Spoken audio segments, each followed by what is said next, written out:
You guys, we take accountable action when we pay attention to our words, when we pay attention to our thoughts, when we pay attention to our feelings, and we stop outsourcing ourselves, we stop blaming others, and we stop projecting onto others. You know, this happens all the time in this work that I do, that people project. They project their unmet needs and they don't even know they're doing it. This is, something that I used to do. It's something we all do. We do this because when we open our mouths to speak and we have no awareness as to what we're saying or why, we begin to speak from a space of unconscious impulse, right? We have an impulse to speak. We want to say something. We want to share something. We have to get those words out there. And if we look closely at what we're saying, we then realize that we don't really know what the intention of saying it was. We just had to say it.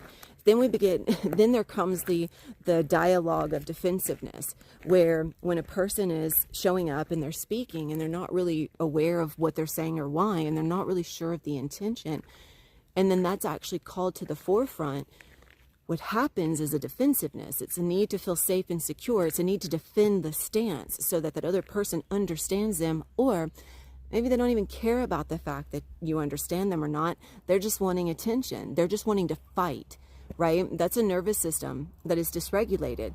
And obviously everyone's nervous system is dysregulated until it's not.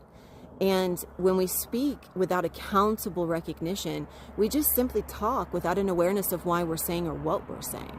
And our voice carries literally every belief.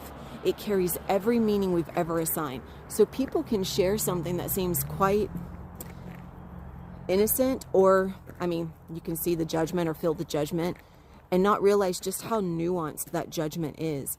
That judgment is actually a space of inner unworthiness that's screaming for attention because it never thought that it was seen or heard when it was a child. It's still reaching for validation from that authority figure, but because it feels unsafe around an authority figure, because it feels unsafe in a subject matter or a conversation that it doesn't fully understand, it lashes out with aggressive humor. It lashes out with sarcasm. It lashes out with judgmental projections because it doesn't feel safe in the conversation or the exchange with a tone that it senses is somehow over it, above it, or can somehow maybe override it.